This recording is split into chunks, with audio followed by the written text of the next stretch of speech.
ఇక్కడ ప్రజల యొక్క హక్కులను కాపాడడానికి ప్రజాస్వామిక వ్యవస్థలను బలోపేతం చేసి ప్రపంచానికే ఆదర్శంగా నిలబడి డాక్టర్ బాబాసాహెబ్ అంబేద్కర్ గారు అందించిన రాజ్యాంగాన్ని తూచా తప్పకుండా అమలు చేస్తున్న తెలంగాణ ప్రభుత్వం గురించి భారత్ సమ్మిట్లో 100 పైగా దేశాలు పాల్గొని 3 రోజులు తెలంగాణ రాష్ట్ర ప్రభుత్వం తీసుకుంటున్న చర్యలను నిశితంగా గమనించి వాళ్ళు అభినందించడమే కాదు 100 దేశాలలో ఈరోజు తెలంగాణ రాష్ట్రం గురించి హైదరాబాదు నగరం గురించి వాళ్ళు ప్రచారం కల్పిస్తున్నారని చెప్పడానికి నేను సంతోషపడుతున్నాను. అదేవిధంగా ఈరోజు మీకు తెలుసు ప్రపంచ సుందరి పోటీలు అందాల పోటీలు కాదు, ఇది తెలివికి పరిజ్ఞానికి ప్రపంచానికి పరిచయం చేయడమే కాదు. ఈరోజు తెలంగాణ రాష్ట్రంలో గొప్ప సంపద ఉన్నది.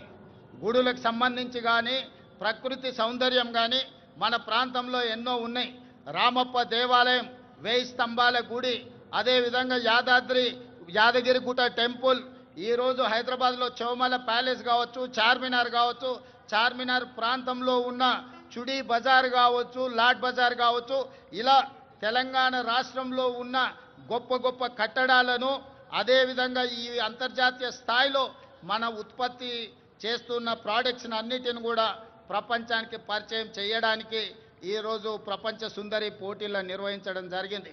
ప్రపంచంలోనే ఒక్క గొప్ప పిల్లల మర్రిగా పాలమూరు జిల్లాలో ఉన్న పిల్లల మర్రిని ఈ పర్యాటకులు వచ్చి చూడడం జరిగింది. ఈరోజు 108 దేశాలకు సంబంధించిన ప్రతినిధులు ఈ ప్రపంచ సుందరి పోటీలలో పాల్గొనడం జరిగింది. 25 రోజులు ఇక్కడ అన్ని రకాలుగా రక్షణ కల్పించి అన్ని ఏర్పాట్లను మన టూరిజం డిపార్ట్మెంట్ చేయడం ద్వారా ఈరోజు ప్రపంచానికే హైదరాబాదు నగరం తెలంగాణ రాష్ట్రం పెట్టుబడులకు అనువైన కేంద్రంగా ప్రభుత్వం ఇతర దేశాల నుంచి వచ్చిన పర్యాటకులకు రక్షణ కల్పిస్తుంది.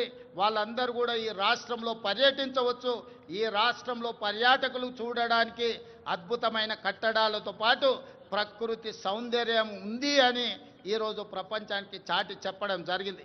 టూరిజం డిపార్ట్మెంట్ కూడా ఒక గొప్ప కార్యక్రమాన్ని తీసుకొని అద్భుతంగా నిర్వహించిందని మీ అందరికీ తెలియజేయడానికి నేను సంతోషపడుతున్నాను. అదేవిధంగా మిత్రులారా 19